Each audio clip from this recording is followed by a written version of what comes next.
ನಾವಿವತ್ತು ಬೇಲಿಯ ಎದ್ದು ಹೊಲ ಮೇಯ್ತು ಅನ್ನೋ ಕಥೆಯೊಂದನ್ನ ಹೇಳ್ತೀವಿ. ಧಾರವಾಡ ಕೇಂದ್ರ ಕಾರಾಗೃಹದಲ್ಲಿನ ಇಬ್ಬರು ವಾರ್ಡನ್ಗಳು ಕೈದಿಗಳಿಗೆ ಸಿಗರೇಟು ಗುಟ್ಕಾ ಚೀಟಿಗಳನ್ನ ಪೂರೈಕೆ ಮಾಡೋದು ಈ ಕಥೆಗೆ ಸ್ಪಷ್ಟ ನಿದರ್ಶನವಾಗಿದೆ. ಎಫ್ಐಆರ್ ಆದ ಹಿನ್ನೆಲೆಯಲ್ಲಿ ರೆಡ್ ಹ್ಯಾಂಡ್ ಆಗಿ ಹಿಡಿದಿರುವ ಧಾರವಾಡ ಉಪನಗರ ಠಾಣಾ ಪೊಲೀಸರು ಕಾರಾಗೃಹದ ಇಬ್ಬರು ವಾರ್ಡನ್ ಹಾಗೂ ಗುಟ್ಕಾ ಚೀಟಿಗಳನ್ನು ತಂದುಕೊಟ್ಟು ಹೋಗುತ್ತಿದ್ದ ಓರ್ವ ಆಟೋ ಚಾಲಕನ ಮೇಲೆ ಎಫ್ಐಆರ್ ದಾಖಲಿಸಿದ್ದಾರೆ. ಜೈಲಿನೊಳಗೆ ಗುಟ್ಕಾ, ಹೊರಗಿನಿಂದ ಮೊಬೈಲ್ ಸೇರಿದಂತೆ ಅನೇಕ ವಸ್ತುಗಳಿಗೆ ನಿಷೇಧವಿದೆ. ಕಾರಾಗೃಹ ಎಂದರೆ ಒಬ್ಬ ಖೈದಿ ತಾನು ನರಕಯಾತನೆ ಅನುಭವಿಸಲು ಬಂದ ಸ್ಥಳವಿದ್ದಂತೆ. ಆದರೆ ಧಾರವಾಡ ಈ ಕಾರಾಗೃಹ ಖೈದಿಗಳಿಗೆ ನರಕ ಅಲ್ಲ, ಸ್ವರ್ಗದಂತಾಗಿದೆ. ಈ ಕಾರಾಗೃಹದಲ್ಲಿ ವಾರ್ಡನ್ ಆಗಿ ಕೆಲಸ ಮಾಡುತ್ತಿದ್ದ ಅಲ್ತಾಫ್ ಶೇಖ್ ಸನದಿ, ರಾಜು ಸೋಲಬಣ್ಣವರ ಎಂಬುವವರೇ ಕೈದಿಗಳಿಗೆ ಗುಟ್ಕಾ ಚೀಟಿಗಳನ್ನ ಮಾರಾಟ ಮಾಡಿ ಹೆಚ್ಚಿನ ಹಣ ಪಡೆಯುತ್ತಿದ್ದರು. ಮುನೀರ್ ಅಹಮದ್ ಬೆಟಗೇರಿ ಎಂಬ ಆಟೋ ಚಾಲಕ ಗುಟ್ಕಾ ಚೀಟಿಗಳನ್ನ ವ್ಯವಸ್ಥಿತವಾಗಿ ತಂದು ಜೈಲಿನ ಗೇಟ್ ಮುಂದೆ ಇಟ್ಟು ಹೋಗುತ್ತಿದ್ದ. ಅವುಗಳನ್ನ ತೆಗೆದುಕೊಂಡು ಹೋಗುತ್ತಿದ್ದ ಈ ಇಬ್ಬರು ವಾರ್ಡನ್ಗಳು ಕೈದಿಗಳಿಗೆ ಅವುಗಳನ್ನ ಪೂರೈಕೆ ಮಾಡುತ್ತಿದ್ದರು. ಜೈಲಿನೊಳಗೆ ಕ್ಯಾಂಟೀನ್ ನಡೆಸುತ್ತಿದ್ದ ಈ ಇಬ್ಬರು ವಾರ್ಡನ್ಗಳು ಈ ರೀತಿ ಗುಟ್ಕಾಗಳನ್ನ ಅನೇಕ ವರ್ಷಗಳಿಂದ ಕೈದಿಗಳಿಗೆ ಪೂರೈಕೆ ಮಾಡುತ್ತಿದ್ದರು. ಮಾರ್ಚ್ 8ರಂದು ಬೆಳಗಿನ ಜಾವ 3 ಗಂಟೆ ಅಷ್ಟೊತ್ತಿಗೆ ಆಟೋ ಚಾಲಕ ಜೈಲಿನ ಬಾಗಿಲಿಗೆ ಚೀಲವೊಂದನ್ನ ತಂದಿಟ್ಟಿದ್ದ. ಅದು ಒಳಗೆ ಹೋಗಿದ್ದನ್ನ ನೋಡಿದ ಜಿಲ್ಲಾಧಿಕಾರಿ ಈ ಬಗ್ಗೆ ಕೂಲಂಕುಷವಾಗಿ ತನಿಖೆಯನ್ನ ಮಾಡಿ ದೂರು ನೀಡಿದ್ದರು. ಹೀಗಾಗಿ ಮಾರ್ಚ್ 23ಕ್ಕೆ ದೂರು ಕೂಡ ದಾಖಲು ಮಾಡಿಕೊಳ್ಳಲಾಗಿತ್ತು. ಆಗ ಈ ಪ್ರಕರಣದಲ್ಲಿ 3 ಲಾಕ್ ಆಗಿದ್ರು. ಕೇವಲ ತಂಬಾಕು ಉತ್ಪನ್ನಗಳನ್ನ ಮಾತ್ರ ಪೂರೈಕೆ ಮಾಡಲಾಗಿದೆಯೋ ಅಥವಾ ಮೊಬೈಲ್ ಸೇರಿದಂತೆ ಇನ್ನಿತರ ವಸ್ತುಗಳ ಪೂರೈಕೆ ನಡೆಯುತ್ತಿದೆಯಾ ಎಂಬುದರ ಬಗ್ಗೆ ಅನುಮಾನ ಇದೆ. ಈಗ ಮೊಬೈಲ್ ಏನೂ ಸಿಕ್ಕಿಲ್ಲ ಎಂದಿದ್ದ ಪೊಲೀಸ್ ಆಯುಕ್ತ ಎನ್ ಶಶಿಕುಮಾರ್ ದೂರಿನ ಮೇರೆಗೆ ಮೊಬೈಲ್ನಲ್ಲಿ ಮಾತಾಡಿದ್ದ ಆರೋಪಿ ಮೇಲೆ ಕೂಡ ಪ್ರಕರಣ ದಾಖಲು ಮಾಡಿದ್ದೇವೆ ಎಂದಿದ್ದಾರೆ.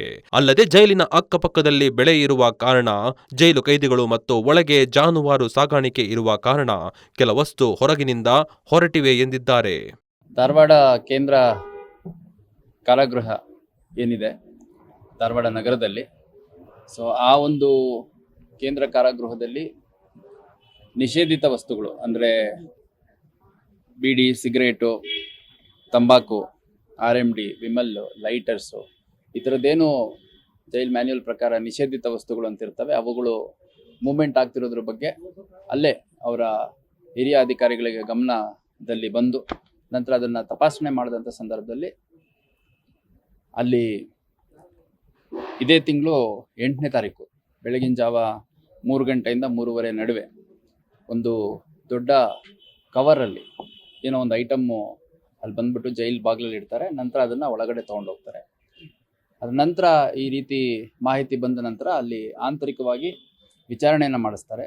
ವಿಚಾರಣೆ ಮಾಡಿದಂಥ ಸಂದರ್ಭದಲ್ಲಿ ನಿಷೇಧಿತ ವಸ್ತುಗಳ ಸಾಗಾಟ ಆಗಿರೋದ್ರ ಹಿನ್ನೆಲೆಯಲ್ಲಿ ಒಂದು ಕರ್ನಾಟಕ ಬಂದಿಖಾನೆ ಕಾಯ್ದೆ ಅಡಿಯಲ್ಲಿ ಒಂದು ಪ್ರಕರಣವನ್ನು ನಮಗೆ ಸಂಬಂಧಪಟ್ಟ ಮೇಲುಸ್ತುವಾರಿ ಅಧಿಕಾರಿಗಳು ಬಂದು ನೀಡ್ತಾರೆ. ಅದರ ಹಿನ್ನೆಲೆಯಲ್ಲಿ ನಾವು 23ನೇ ತಾರೀಕು ಇದೇ ತಿಂಗಳು ಒಂದು ಪ್ರಕರಣವನ್ನು ದಾಖಲು ಮಾಡ್ಕೊಂಡಿದ್ವಿ. ಪ್ರಕರಣ ದಾಖಲು ಮಾಡಿಕೊಂಡು ಮತ್ತೆ ತನಿಖೆ ಮುಂದುವರೆದಂಥ ಸಂದರ್ಭದಲ್ಲಿ ಜೈಲಿನ ಅಥಾರಿಟೀಸ್ ಏನಿದ್ದಾರೆ ಅದರಲ್ಲಿ ಕೆಲವರು ಈ ಒಂದು ಕೃತ್ಯದಲ್ಲಿ ಭಾಗಿಯಾಗಿರುವಂಥದ್ದು ಕಂಡು ಬಂದಿದೆ. ಅದರ ಹಿನ್ನೆಲೆಯಲ್ಲಿ ಒಟ್ಟು 3 ಜನರನ್ನ ನಾವು ಈಗ ಅರೆಸ್ಟ್ ಮಾಡಿದ್ವಿ. ಅದರಲ್ಲಿ 2 ಜೈಲ್ ಅಧಿಕಾರಿಗಳಿದ್ದಾರೆ, ಒಬ್ಬರು ಆಟೋ ಡ್ರೈವರ್ ಇದ್ದಾರೆ. ಅಲ್ತಾಫ್ ಶೇಖ್ ಸನದಿ ಅಂತ ಅವನು ಜೈಲ್ ವಾರ್ಡನ್ ಇದ್ದಾನೆ. ಅದೇ ರೀತಿ ರಾಜು ಬಸ್ಗೋಡ ಅನ್ನುವಂಥವನು ಆತ ಕೂಡ ಜೈಲ್ ವಾರ್ಡರ್ ಇದ್ದಾರೆ. ಇನ್ನೊಬ್ಬ ಆಟೋ ಡ್ರೈವರು ಮುನೀರ್ ಅಹಮದ್ ಬೆಟಗೇರಿ ಅಂತ. ಈ 3 ಜನರನ್ನ ಈಗ ಸದ್ಯಕ್ಕೆ ನಾವು ವಶಕ್ಕೆ ತಗೊಂಡು ಅವ್ರನ್ನ ವಿಚಾರಣೆಗೊಳಪಡಿಸಿ ಅವ್ರ ಮೇಲೆ ಆರೋಪಗಳು ಕಂಡು ಬಂದ ಹಿನ್ನೆಲೆಯಲ್ಲಿ ಮತ್ತು ಆರೋಪಗಳಲ್ಲಿ ಅವರು ಕೃತ್ಯದಲ್ಲಿ ಭಾಗಿಯಾಗಿರೋದ್ರ ಹಿನ್ನೆಲೆಯಲ್ಲಿ ಅವ್ರನ್ನ ಅರೆಸ್ಟ್ ಮಾಡಿಕೊಂಡು ನ್ಯಾಯಾಲಯದ ಮುಂದೆ ಹಾಜರು ಮಾಡಿದ್ದೇವೆ. ಮತ್ತು ಹೆಚ್ಚುವರಿ ತನಿಖೆಗಾಗಿ ನಾವು ಪೊಲೀಸ್ ಕಸ್ಟಡಿ ತಗೊಂಡು ವಿಚಾರಣೆಗೆ ಒಳಪಡಿಸಿದ್ದೇವೆ. ಅದರ ಜೊತೆಗೆ ಈಗ ಒಟ್ಟು ಸುಮಾರು ಒಂದು 75,000 ಮೌಲ್ಯದ ತಂಬಾಕು, ಬೀಡಿ, ಸಿಗರೇಟು, RMD,